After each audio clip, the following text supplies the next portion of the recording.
বাংলা একটা প্রবাদ আছে, সঙ্গ দোষে লোহা ভাসে। কিন্তু সেই লোহা বুঝতেই পারেননি যে তিনি লোহা, তিনি কাঠের সঙ্গে মিলেমিশে কাঠের মতনই ভাসতে শুরু করেছেন। আর সেই লোহাটা কে জানেন? রাজ্যের মুখ্য সচিব মনোজ পান্ত। এবং শেষ পর্যন্ত সেই রকম ভাসতে গিয়ে পড়ে গেছেন চরম বিপাকে, এবং শেষ পর্যন্ত তাকে তলব করেছিল দেশের নির্বাচন কমিশন। এবং সেই নির্বাচন কমিশন অফিস থেকে গিয়ে তিনি কিন্তু প্রকাশ্যে এক কথা বলেছে, মুচলেখা দিয়ে আসলেন রাজ্যের মুখ্য সচিব মনোজ পান্ত। কেন বলছি কথা? সব কিছু আলোচনা করবো আজকের এই ভিডিওতে। নমস্কার, আমি সত্যজিৎ পাল। সারা দেশে এসআইআর শুরু হয়েছে, পাশাপাশি এ রাজ্যেও এসআইআর হতে যায়, অর্থাৎ স্পেশাল ইন্টেনসিভ রিভিশন, ভোটার তালিকা সংশোধনী। এবং বিহারে কার্যক্রম প্রায় শেষের দিকে, রীতিমতো প্রায় 65 লক্ষ নাম বাদ গেছে ভোটার তালিকায়। এবং পরবর্তী নির্বাচন কমিশনের লক্ষ্য এই বাংলা, এবং এই বাংলায় রীতিমতো 1000 বিএলওদের ট্রেনিং করা হয়েছে। ট্রেনিং করার পাশাপাশি কাজকর্ম কিন্তু এগোচ্ছে, এবং সেই পদ্ধতিতেই 2002-এর ভোটার তালিকা প্রকাশ করেছে। তারপরেই দেখা গেল বিপত্তি, সেখানে বারুইপুর পূর্ব বিধানসভা কেন্দ্র এবং ময়নার বিধানসভা কেন্দ্রের 4 জন আধিকারিক, বারুইপুর পূর্বে যেমন রয়েছেন দেবোত্তম দত্ত চৌধুরী, তথাগত মণ্ডল, এবং ময়না বিধানসভা কেন্দ্রে রয়েছে বিপ্লব সরকার এবং সুদীপ্ত দাস। এই 4 জন WBCS অফিসার, তারা নিয়ম বহির্ভূতভাবে কাজ করছে, অর্থাৎ ভোটার তালিকা যে সংশোধনীর পথে এগোচ্ছে নির্বাচন কমিশন, সেখানে তারা কোথাও ভুয়ো ভোটার ঢুকিয়ে দেওয়ার কাজ করছে। এবং তারা যে ডাটা এন্ট্রি অপারেটর নিয়োগ করেছিলেন, সেই তিনিও, সুরজিৎ হালদার, তিনিও কিন্তু ঠিক এইভাবেই কাজ করেন।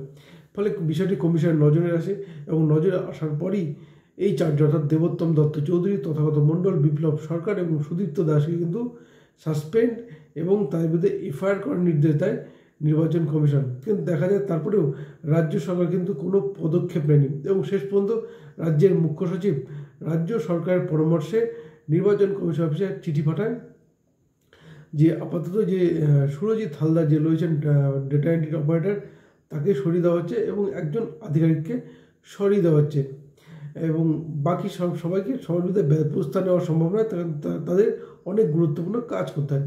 এই মর্মে একটা চিঠি পাঠায়, এবং চিঠি পাঠানোর পরেই কিন্তু নির্বাচন কমিশনের পক্ষ থেকে স্পষ্ট মুখ্য সচিবকে ডেকে পাঠানো হয়। এবং বলা যেতে পারে প্রথমে মনে হচ্ছিল হয়তো রাজ্য সরকারের পরামর্শে মুখ্য সচিব হয়তো যাবেন না, কিন্তু শেষ পর্যন্ত তিনি কিন্তু যান।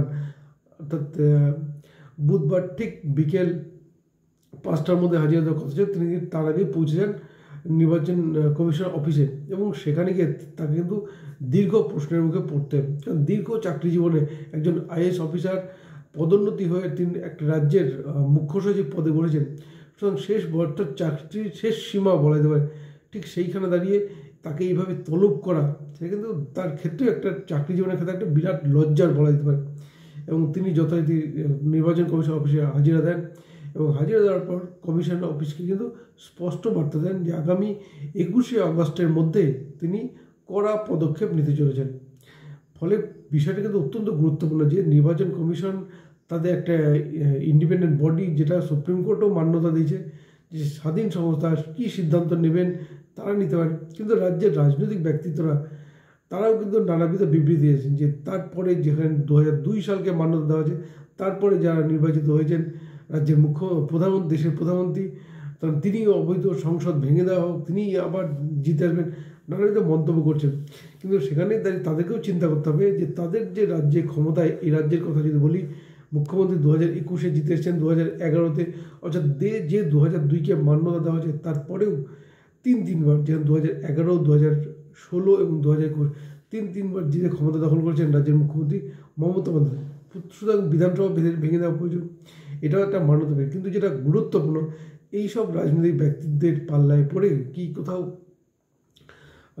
মুখ্য সচিব এই পদটা বেছে নিলেন, যেখানে তিনি নির্বাচন কমিশন অফিসে চিঠি পাঠালেন যে আপাতত সরিয়ে দেওয়ার, কেবলমাত্র যে ডাটা এন্ট্রি অপারেটর ছিল সুরজিৎ হালদার, তাকে সরিয়ে দেওয়া হচ্ছে, বাকি কারোর বিরুদ্ধে ব্যবস্থা নেওয়া সম্ভব নয় ইত্যাদি মর্মে। ফলে নির্বাচন কমিশন যথেষ্ট রুষ্ট হন এবং তাকে ডেকে পাঠান, এবং চাকরির বলা গেলে সর্বোচ্চ পদোন্নতি পর্যায়ের থেকে তাকে রীতিমতো জেরার মুখে পড়তে হলো, যেটা কিন্তু তার অত্যন্ত লজ্জা। এবং তিনি সেখানে গিয়ে জানিয়ে আসলেন যে আগামী 21শে আগস্টের মধ্যে এই সমস্ত ব্যক্তিদের বিরুদ্ধে কড়া পদক্ষেপ নিতে চান। কিন্তু এটাও অত্যন্ত গুরুত্বপূর্ণ, যদি নির্বাচন কমিশন কড়া পদক্ষেপ না নেয়, তাহলে বিহারের ক্ষেত্রে যে পদক্ষেপটা নেওয়া হয়েছিল তাদেরকে সেটা কী হবে, এটা একটা বড় প্রশ্ন।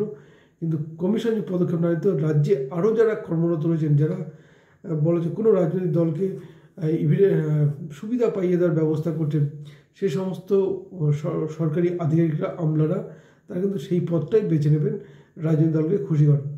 ফলে কমিশনের কিন্তু পদক্ষেপ নেওয়া অত্যন্ত প্রয়োজন। আর মুখ্য সচিব তিনি যেখানে কমিশন অফিসে গিয়েছিলেন, সেখানে তার যে বক্তব্য যে আগামী 21 তারিখের মধ্যে কড়া ব্যবস্থা নিতে হবে। ফলে এই বার্তা, এই 21 তারিখের মধ্যে কড়া ব্যবস্থা, কী ব্যবস্থা নেয় সেটা তো পরে ব্যাপার, কিন্তু যেখানে নির্বাচন কমিশন স্পষ্ট বলেছে যে তার সাসপেন্ড করতে হবে এবং তার বিরুদ্ধে এফআইআর করতে হবে।